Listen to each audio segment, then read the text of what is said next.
Hello everyone, welcome back to Clary Prep. So from today onwards, we are going to start a new series which is Quick Indian Polity series. So from today onwards, we are going to start a new series which is Quick Indian Polity series. तो इस series में जो हमारा specific focus रहेगा वो रहेगा prelims perspective से and more specifically keeping in the mind the upcoming examination of the state PCS especially the UPPSC। तो इस सीरीज में हमारा अप्रोच थोड़ा अलग रहेगा। हमारा मेन फोकस रहेगा इम्पोर्टेंट फैक्ट्स पर, आर्टिकल्स पर, कॉन्स्टिट्यूशन अमेंडमेंट्स पर और बेसिकली फैक्चुअल डिटेल्स पर हमारा मेन फोकस रहेगा। और जब हम इंडियन पॉलिटी को मेंस पर्सपेक्टिव से पढ़ेंगे तो हम ज़्यादा कॉम्प्रहेंसिव और एनालिटिकल तरीके से डिस्कस करेंगे।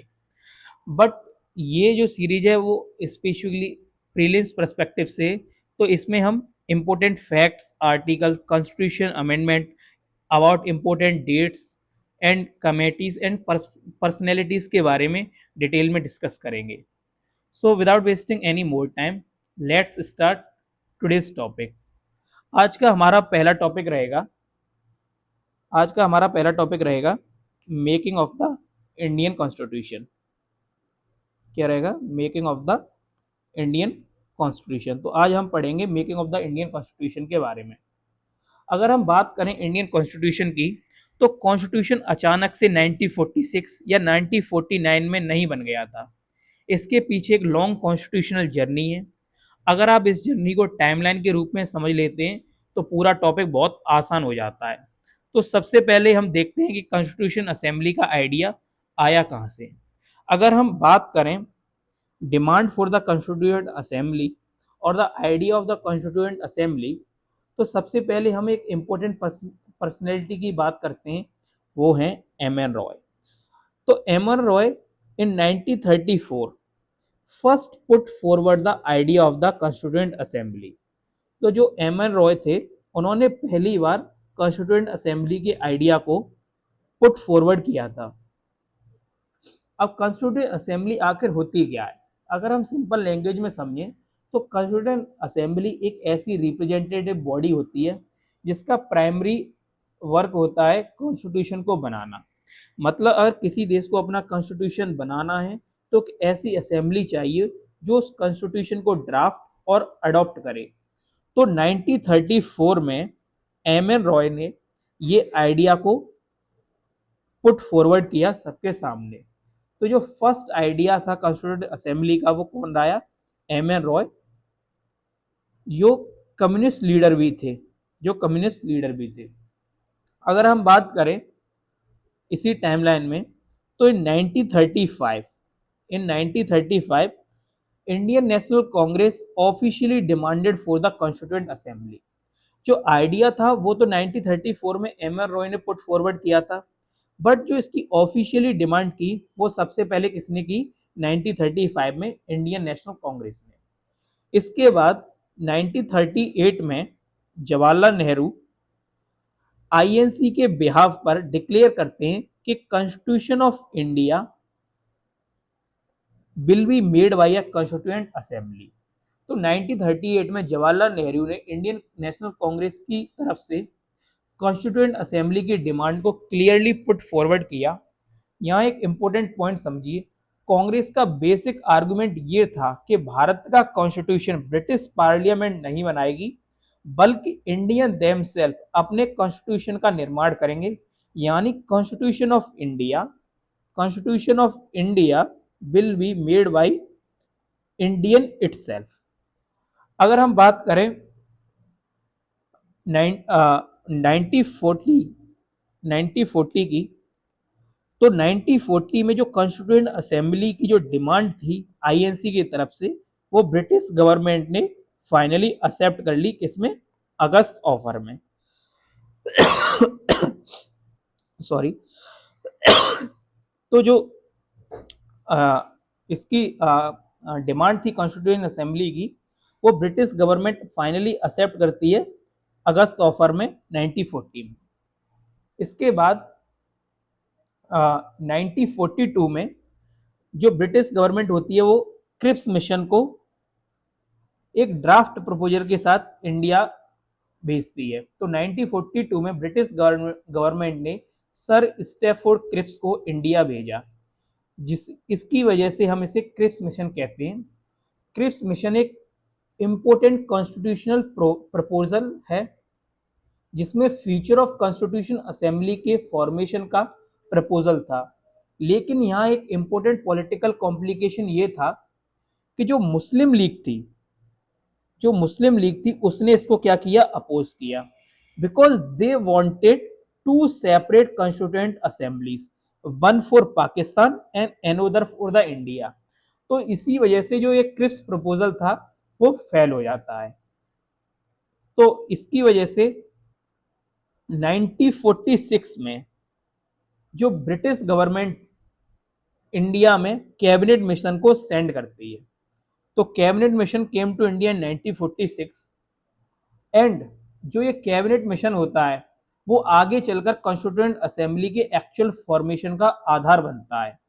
एंड कैबिनेट मिशन की अगर हम इंपॉर्टेंट बात करें तो कैबिनेट मिशन ने क्या किया, cabinet mission reject the Muslim league's idea of two assembly and put forward a scheme for one constituent assembly.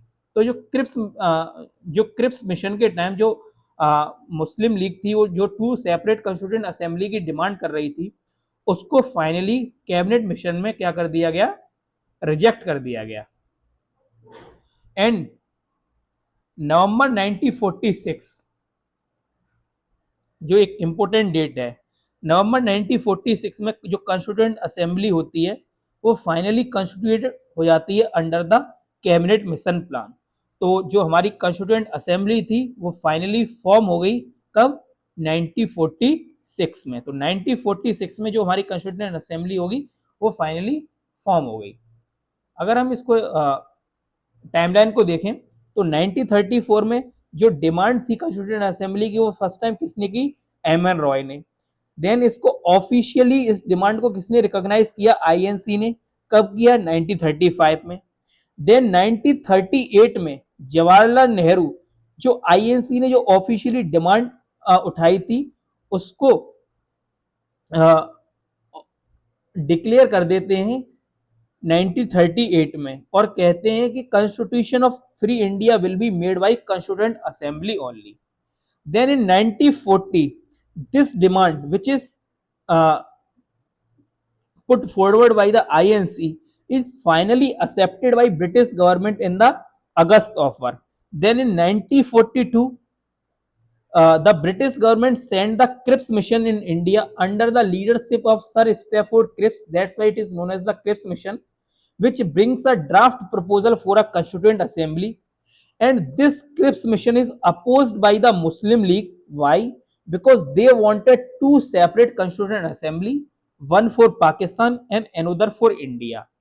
And this demand was finally rejected in the cabinet mission of 1946, which came into India, and it rejected the Muslim League to assembly demand and put forward a scheme of one constituent assembly. And finally, in 1946, constituent assembly constituted under the cabinet mission plan, and our constituent assembly was formed in 1946. अब हम बात करते हैं composition of the constituent assembly की। अगर हम बात करें composition of the constituent assembly तो जो टोटल मेंबर थे कंस्टिट्यूएंट असेंबली में, तो टोटल मेंबर की अगर बात करें तो वो थे 389। अब इसे दो पार्ट्स में डिवाइड करते हैं। जो ये 389 मेंबर्स थे उसमें से जो 296 मेंबर थे वो थे ब्रिटिश इंडिया से, और जो ब्रिटिश इंडिया से थे, और जो 292 एंड 93 जो मेंबर थे वो थे हमारे प्रिंसली स्टेट से। तो 296 पर 93 इक्वल टू 389। अगर हम ब्रिटिश इंडिया की स्पेसिफिकली बात करें तो जो ये 296 मेंबर थे ब्रिटिश इंडिया में से, उसमें से 11 टू 11 गवर्नेंस प्रोविंस से आते थे 292 seats and 4 chief commissioner province से आती थी 4 सीट्स। तो मैं आपको यहाँ पे एक ब्लैंक पेज पे समझाऊं तो टोटल मेंबर थे 389। 389 मेंबर में से 296 मेंबर कहां से आते थे? ब्रिटिश इंडिया से। और उसमें से 93 मेंबर कहां से आते थे? प्रिंसली स्टेट से। अगर इन 296 को डिवाइड करूं तो इन 296 में से 292 मेंबर आते थे 11 चीफ गवर्नर प्रोविंस से, चीफ गवर्नर प्रोविंस से, और 4 मेंबर आते थे चीफ कमिश्नर प्रोविंस से। अब ये चीफ कमिश्नर प्रोविंस क्या थी? जो ये 4 चीफ कमिश्नर प्रोविंस थी वो थी दिल्ली, अजमेर, कुर्ग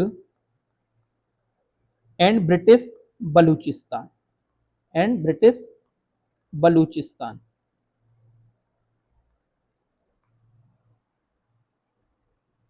और 93 मेंबर हमारे कहां से हो गए? प्रिंसली स्टेट से।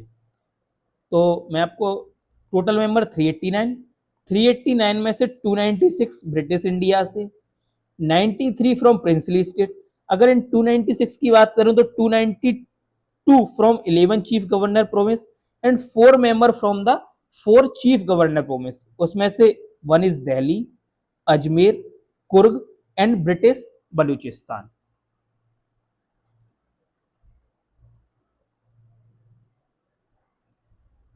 अब हम बात करते हैं स्टेट जो सीट थी वो कैसे अलॉट हुई थी। तो एलोकेशन ऑफ सीट्स की बात करें तो जो ब्रॉडली जो 1 सीट थी, 1 seat was allotted for roughly every 1 million population। तो जो 1 सीट थी वो रफली 1 मिलियन पॉपुलेशन पर दी जाती थी। और प्रोविंस में जो सीट्स थी वो मेनली 3 प्रिंसिपल कम्युनिटीज के बीच डिस्ट्रीब्यूट की गई थी। 1 is Muslim, Sikh and journal. जो ये 3 सीट्स थी वो मेनली 3 प्रिंसिपल कम्युनिटीज के बीच में डिस्ट्रीब्यूट की गई थी, मुस्लिम, सिख एंड जनरल। और जो वोटिंग थी वो किससे होती थी? Proportional representatives and single transferable vote system which is also known as STV system.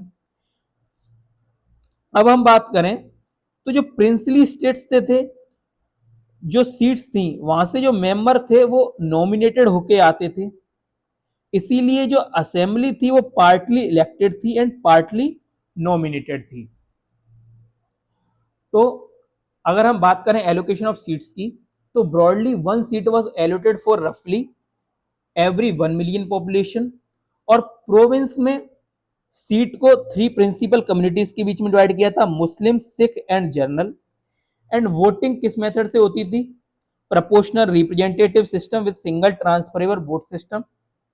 And provincial representative को रेस्पेक्टिव प्रोविंशियल लेजिस्लेचर के इलेक्टेड मेंबर द्वारा इनडायरेक्टली इलेक्टेड किया गया था। और प्रिंसली स्टेट्स के रिप्रेजेंटेटिव्स को कैसे किया गया था? Nominated by the rulers. That's why the constitutional assembly is partly elected and partly nominated body. अब हम बात करें कि जो 1946 में 1946 में जो इलेक्शन हुए थे उसका रिजल्ट क्या आया था। तो अगर हम उसके रिजल्ट की बात करें तो जो आईएनसी थी उसने 208 सीट्स को विन किया, मुस्लिम लीग ने 73 एंड अदर ने 50। तो ये टोटल हो गए 296। जो 296 पे जो इलेक्शन हुआ था उसमें से आईएनसी ने 208, मुस्लिम लीग ने 73 एंड अदर ने 50। अब हम बात करते हैं कॉन्स्टिट्यूएंट असेंबली की मीटिंग के बारे में और कॉन्स्टिट्यूएंट असेंबली की वर्किंग के बारे में। अगर हम कॉन्स्टिट्यूएंट असेंबली की वर्किंग की बात करें तो जो फर्स्ट मीटिंग थी वो कब हेल्ड हुई? The first meeting of the constituent assembly was held in 9 December 1946। इस दिन कॉन्स्टिट्यूएंट असेंबली की फर्स्ट मीटिंग हुई लेकिन एक इंपॉर्टेंट पॉलिटिकल डेवलपमेंट था कि मुस्लिम लीग ने इस मीटिंग को बाइकआउट किया। तो this meeting was boycotted by the Muslim League. And जो इस मीटिंग को चेयर किया था वो किया था डॉक्टर सच्चिदानंद सिन्हा ने। एंड जो डॉक्टर सच्चिदानंद सिन्हा थे वो ओल्डेस्ट मेंबर थे कॉन्स्टिट्यूएंट असेंबली के, इसीलिए इन्हें टेम्परेरी चेयरमैन भी बना दिया गया था कॉन्स्टिट्यूएंट असेंबली का। और जो ये टेम्परेरी चेयरमैन बनाए गए थे वो एक फ्रेंच प्रैक्टिस के आधार पर बनाए गए थे, जिसमें जो ओल्डेस्ट मेंबर होता है वो फर्स्ट सिटिंग को प्रिसाइड करता है। अब हम बात करते हैं सेकंड मीटिंग की। तो सेकंड मीटिंग जो हेल्ड हुई वो हुई 11 दिसंबर 1946 को, जिस मीटिंग में डॉक्टर राजेंद्र प्रसाद को एक परमानेंट प्रेसिडेंट बनाया गया कॉन्स्टिट्यूएंट असेंबली का, और उन्हें 2 वाइस प्रेसिडेंट असिस्ट करने के दिए गए, H C. Mukherjee and V T. Krishnamachari. तो सेकंड मीटिंग में 2 इंपॉर्टेंट थिंग क्या है कि ये 11 दिसंबर 1946 को हेल्ड हुई, जिसमें डॉक्टर राजेंद्र प्रसाद को परमानेंट प्रेसिडेंट बनाया गया। इसमें 2 वाइस प्रेसिडेंट को भी इलेक्ट किया गया, H C. Mukherjee and V T. Krishnamachari. अब अगर हम बात करें थर्ड मीटिंग की, तो उसमें वो होती है 11 दिसंबर 1946 में, जिसमें Jawaharlal Nehru moved the historic objective resolution. तो जवाहरलाल नेहरू क्या यहां पर मूव करते हैं? ऑब्जेक्टिव रिजोल्यूशन को। Objective resolution is also known as the fundamental philosophy of the constitution. It is wise so. अगर हम ऑब्जेक्टिव रिजोल्यूशन की बात करें और इसके कोर आइडियाज की बात करें, तो इसकी जो फर्स्ट लाइन है वो कहती है India to be a sovereign, independent and republic country. तो इंडिया को एक सोवरन रिपब्लिक बनाने का ऑब्जेक्टिव रखा गया, इसमें ऑब्जेक्टिव रिजोल्यूशन में। इसका सेकंड पॉइंट था कि भारत में आने वाले सभी टेरिटरीज स्टेट्स को मिलाकर एक यूनियन बनाया जाए। इसमें एग्जिस्टिंग इंडियन टेरिटरी के साथ वे टेरिटरी शामिल हो सकती थी जो इंडियन टेरिटरी में वॉलंटरी ज्वाइन करना चाहे। तो सेकंड था यूनियन ऑफ स्टेट्स, जो it means that the former British Indian territories plus princely state and other willing territories come together and make a union of states. अब हम बात करें source of all the powers की, तो जो source of all power and authority थी वो कौन थे? The people of India. कौन थे? People of India. तो यहां पर जो सोर्स ऑफ अथॉरिटी है वो क्या है? People of India. अगर हम जब हम प्रियमल को नेक्स्ट लेक्चर में पढ़ेंगे तो वहां पर भी जो सोर्स ऑफ अथॉरिटी है we the people of India. अगर हम बात करें पावर्स की, जो रेशनरी पावर्स थी वो किसको दी गई? स्टेट्स को। And specified and enumerated power were given to the centre. अब अगर हम इसके कोर आइडियाज की बात करते हैं तो इसमें सबसे पहले आता है जस्टिस। तो जस्टिस की बात करता है हमारा क्या? Objective resolution. तो जस्टिस किस में देना चाहिए? Social, economic and political field में। नेक्स्ट कोर आइडिया है equality, equality in the field of status and opportunity. Third है फ्रीडम और लिबर्टी। तो लोगों के पास क्या होना चाहिए? Liberty of thought, expression, belief, faith, worship, vocation, formation of association and action. तो सिटीजन्स को फ्रीडम दी जानी चाहिए थॉट में, एक्सप्रेशन में, बिलीफ में, वोकेशन में, एसोसिएशन में, एक्शन में। यानी व्यक्ति को अपने विचार, एक्सप्रेशन, बिलीफ और एसोसिएशन आदि में फ्रीडम मिले। फ्रेटर्निटी का भी आइडिया यहां पर दिया गया। तो fraternity guaranteed to all and there should be the subject to law and public morality. And the next core idea is that safeguards. The adequate safeguards shall be provided to the minorities, backward and tribal areas, and depressed and other backward classes. तो जो other हमारा educate safeguards था वो क्या था कि the adequate safeguard should be provided to minorities, backward and tribal areas and depress and other backward section. And another core idea is integrity of India's territory and her sovereign rights over land, sea and air have been maintained. So objective resolution का another important objective क्या था कि जो integrity of India है और जो unity and integrity है वो मेंटेन रहे. It means the India's sovereign rights on land, sea and air should be maintained. And another important objective of the objective resolution is that India to attain its rightful and honor place in the world, and India itself should be contributed to world peace and the welfare of the mankind. तो ये हो गया हमारा objective resolution जो जवाहरलाल नेहरू ने 13 December 1946 को move किया, जिसमें जो ऑब्जेक्टिव रिजोल्यूशन है वो fundamental philosophy of the Indian constitution है, जिसके मेन ऑब्जेक्टिव हैं India to be sovereign independent republic, India should be the union of states, the residuary power should be given to states and the source of all power and authority is the people of India, and important objective are the justice in the field of socio-economic, political, equality of status and opportunity, liberty of thought expression, belief, faith, worship, vocation, association and action, fraternity guaranteed to all, and there should be a subject to law and public morality, and the safeguard should be given to minorities, backward and tribal areas, depressed and other backward classes.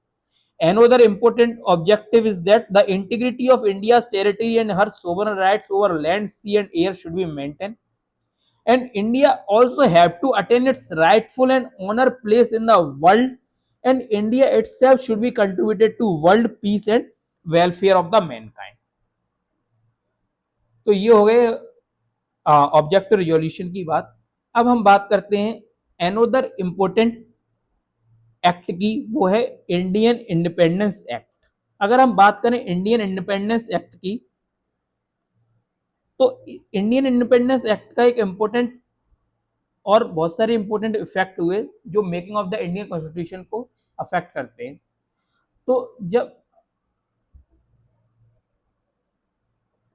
अगर हम बात करें Indian independence act 1947 की, तो इसके बाद constituent assembly की position completely बदल गई.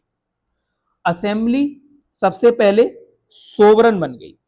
इसका मतलब क्या हुआ कि the constituent assembly become a fully sovereign body, means now it don't have any obligation from the British government. दो सो इंपॉर्टेंट क्या हुआ कि constituent assembly become fully sovereign. अब उसके पास दो इंपॉर्टेंट फंक्शंस आ गए. First legislative function, second is constitution making function. तो जब कॉन्स्टिट्यूएंट असेंबली अपना पहला फंक्शन करती थी वो थी legislative function, means law and order, law and rules को बनाना, तब उसको प्रिसाइडेड करते थे जीबी मावलंकर. जब कॉन्स्टिट्यूएंट असेंबली अपनी वर्किंग करती थी एज अ कॉन्स्टिट्यूशनल मेकर, तब उसको प्रिसाइडेड करते थे डॉक्टर राजेंद्र प्रसाद. तो इंडियन इंडिपेंडेंस एक्ट का इफेक्ट किया हुआ, जो हमारी कॉन्स्टिट्यूएंट असेंबली थी वो फुली सोवरेन बॉडी में बदल गई. It means that it don't have any obligation from the British parliament और the British government. Second effect is that the constituent assembly has to function as a legislative body. जब legislative body के रूप में बैठती थी तब उसकी अध्यक्षता करते थे जीवी मावलंकर, लेकिन जब वही असेंबली कॉन्स्टिट्यूशन मेकिंग बॉडी के रूप में बैठती थी तब उसकी अध्यक्षता करते थे डॉक्टर राजेंद्र प्रसाद. अब इसका एक और इंपॉर्टेंट इफेक्ट क्या हुआ कि जो मुस्लिम लीग थी वो कॉन्स्टिट्यूएंट असेंबली से विड्रॉ कर गई. तो इसकी वजह से जो कॉन्स्टिट्यूएंट असेंबली की स्ट्रेंथ थी वो 389 से 299 हो गई. अब हम बात करते हैं कॉन्स्टिट्यूएंट असेंबली की वर्किंग की. अगर हम कॉन्स्टिट्यूएंट असेंबली की वर्किंग की बात करें तो उसमें सबसे ज्यादा जो इंपॉर्टेंट रोल है वो है ड्राफ्टिंग कमेटी का. किसका है? ड्राफ्टिंग कमेटी का। अगर हम ड्राफ्टिंग कमेटी की बात करें तो जो ड्राफ्टिंग कमेटी थी वो सेटअप होती है 29 अगस्त ऑफ 1947, जिसके चेयरमैन बनते हैं डॉक्टर बी आर अम्बेडकर। तो इसके चेयरमैन तो यह कमेटी कंस्टिट्यूट हुई 29 अगस्त ऑफ 1947, जिसके चेयरमैन बनते हैं डॉक्टर बी आर अम्बेडकर। अगर हम बात करें कि इसकी ड्राफ्टिंग प्रोसेस की, तो ड्राफ्टिंग कमेटी ने ड्राफ्ट कॉन्स्टिट्यूशन तैयार किए थे। इसके बाद असेंबली में रीडिंग्स और डिटेल डिस्कशंस हुए। अगर हम ब्रॉडली प्रोसेस को याद रखें तो सबसे पहले ड्राफ्टिंग, उसके बाद क्या स्टार्ट हुई? रीडिंग। तो सबसे पहले अगर हम बात करें ड्राफ्ट की, तो जो पहला ड्राफ्ट था वो कब बना? तो पहला ड्राफ्ट बना फरवरी 1948 में, द फर्स्ट ड्राफ्ट रेडी। और ये रेडी कब तक हो पाया? ये हो पाया अक्टूबर 1948 में। अगर हम सेकंड ड्राफ्ट की बात करें तो वो बना नवंबर 1948 में। जो फाइनल ड्राफ्ट तैयार, और यही हमारा फाइनल ड्राफ्ट भी था। अब हम बात करते हैं रीडिंग्स की। After draft the readings started one by one. जो फर्स्ट रीडिंग थी वो स्टार्ट हुई 4 नवंबर से 9 और एंड हुई 9 नवंबर 1948 को। सेकेंड रीडिंग स्टार्ट हुई 15 नवंबर 1948 से 17 अक्टूबर 1949 से। एंड थर्ड रीडिंग हुई 14 नवंबर से 26 नवंबर 1949 को। और 26 नवंबर 1949 एक बहुत ही इंपॉर्टेंट डेट है, क्योंकि इसी दिन जो हमारा कॉन्स्टिट्यूशन था उसको अडॉप्ट किया गया, पास किया गया। तो 26 नवंबर 1949 को constitution passed and adopt, and some provisions like citizenship, elections and provision of parliament and etc. also effect immediately. So 26 नवंबर 1949 इसी दिन कॉन्स्टिट्यूशन असेंबली ने कॉन्स्टिट्यूशन को adopt, enact and give to our self. लेकिन ध्यान रखिए पूरा कॉन्स्टिट्यूशन उसी दिन लागू नहीं हुआ था। कुछ provision immediately came into force आ गए थे, जैसे सिटीजनशिप, इलेक्शन। बट जो फुल कमेंसमेंट है, जिसको हम कमेंसमेंट डे भी कहते हैं, वो है हमारा 26 जनवरी 1950। तो जो full commencement of the constitution है वो है 26 जनवरी 1950। अब वाई 26 जनवरी, ये क्वेश्चन आता है 26 जनवरी क्यों? इसका कनेक्शन है 26 जनवरी 1930 से, क्योंकि 26 जनवरी 1930 को इंडियन नेशनल कांग्रेस ने पूर्ण स्वराज डे यानी कि इंडिपेंडेंस डे के रूप में ऑब्जर्व किया था। इसीलिए कॉन्स्टिट्यूशन को फाइनली इन्फोर्स करने के लिए 26 जनवरी की डेट चुनी गई। यानी 1930 में पूर्ण स्वराज की मांग हुई थी इसी डेट को। इसीलिए 1950 में कॉन्स्टिट्यूशन को फुली कमेंस किया गया 26 जनवरी को। सो 26 जनवरी 1950 क्या होगी? Date of commencement of the constitution chosen due to the honour of Purna Swaraj day of 26 January of 1930। अगर हम बात करें इंपोर्टेंट अदर डेट्स की, तो इसमें इंपोर्टेंट डेट है 22 जुलाई 1947, या इसी डेट को हमने नेशनल फ्लैग को अडॉप्ट किया। उसी में एक इंपोर्टेंट डेट है 24 जनवरी 1950, जिसमें जो final session of the constitution assembly भी कहा जाता है, इसमें हमने नेशनल एंथम, नेशनल सॉन्ग को अडॉप्ट किया। It is also known as the last session of the constituent assembly. अब यहीं पर हम बात करें कुछ की पर्सनैलिटीज एंड फैक्ट की। तो की पर्सनैलिटी एंड फैक्ट की बात करें, जो एलिफेंट था वो symbol of the constituent assembly बना। इसमें इंपोर्टेंट पर्सनैलिटीज की बात करें तो जो सर बी एन राव थे वो थे legal adviser of the constituent assembly. HVR Ayyangar secretary of the constituent assembly. SN Mukherjee chief draftsman of the constituent assembly. अगर हम बात करें जो हमारा कॉन्स्टिट्यूशन इतना ब्यूटीफुली डेकोरेटेड है, कैलीग्राफ्ड है, वो किया था हमारा प्रेम बिहारी नरेंद्र रायजादा ने, जो कैलीग्राफर हैं। इन्होंने hand wrote the original constitution in italic style, and the original text beautified by artist of the Shanti Niketan which is led by Nandlal Bose. The preamble page illustrated and ornamented by Bihor Ramnohar Sinha. जो प्रेम बिहारी नारायण ज्यादा थे वो थे calligrapher, Nandlal Bose क्या थे, decorative of the Indian constitution. अगर हम बात करें जो हमारा Hindi version of the calligraphy है वो की थी वसंत कृष्ण वैद्य ने, और इसको डेकोरेट किया था नंदलाल बोस ने। अब हम बात करें क्या कोई हिंदी का भी कॉन्स्टिट्यूशन एग्जिस्ट करता है, तो originally there is no Hindi authoritative text of the Indian Constitution.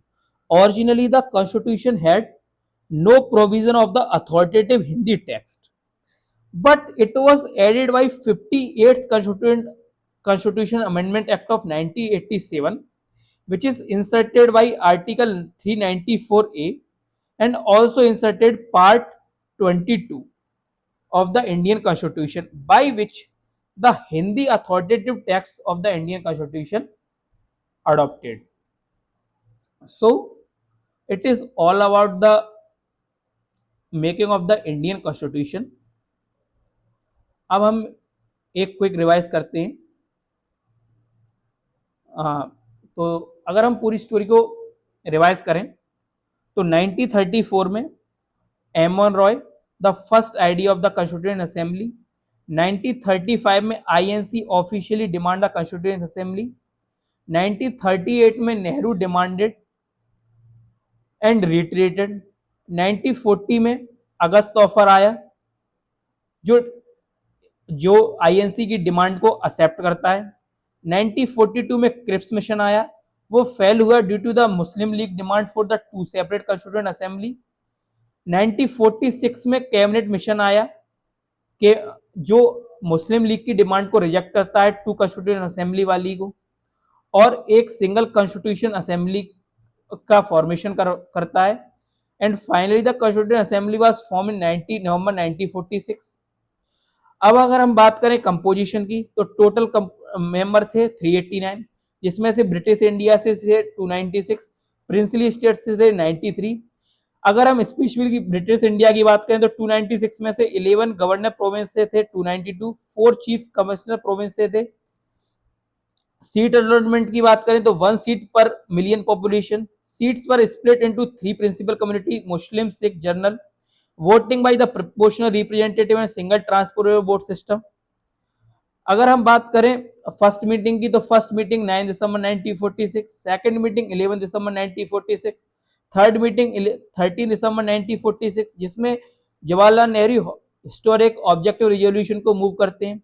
अगर हम ऑब्जेक्टिव रिजोल्यूशन की बात करें, it is the fundamental philosophy of the constitution which is later become the preamble of the Indian Constitution, जो बताता है कि India should be the sovereign, independent and republic, union of the states, source of all power are the people of India, justice in the field of socio-economic and polity, equality of status and opportunity, liberty की बात करता है, fraternity की बात करता है, educate, safeguard to the downtrodden section and the backward section, integrity of India's territory की बात करता है।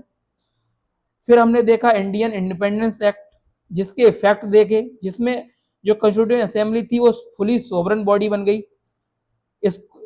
इसी एक्ट के बाद कॉन्स्टिट्यूएंट असेंबली को 2 फंक्शन दिए गए, legislative function and the constituent making function. When the constituent assembly was held as a legislative body, it is headed by G V Mavalankar. When it is headed as a constituent making body, it is headed by doctor Rajendra Prasad. Drafting committee की बात करें तो इसका setup होता है 29 अगस्त 1947 को, जिसके chairman थे doctor B R. Ambedkar. First read की बात करें तो फरवरी 1948, सेकंड ड्राफ्ट की बात करें तो अक्टूबर 1948, फाइनल ड्राफ्ट था नवंबर 1948। Reading first reading 4 to 9, second 15 to 17, third 14 to 26 and 26 November 1949 the constitution was passed and adopted. It is known as the enactment date and 26 January 1950 is commencement date because the constitution was fully adopted on this date. Other important date की बात करें तो national flag was adopted on 22 July 1947. National anthem की बात करें तो 24 जनवरी 1950। की personalities की बात करें तो elephant, symbol of the constituent assembly sir B N Rao, constitution legal adviser, H B R secretary, S N Mukherjee chief draftsman, Prem Narayan Bihari Rai Yadav calligrapher.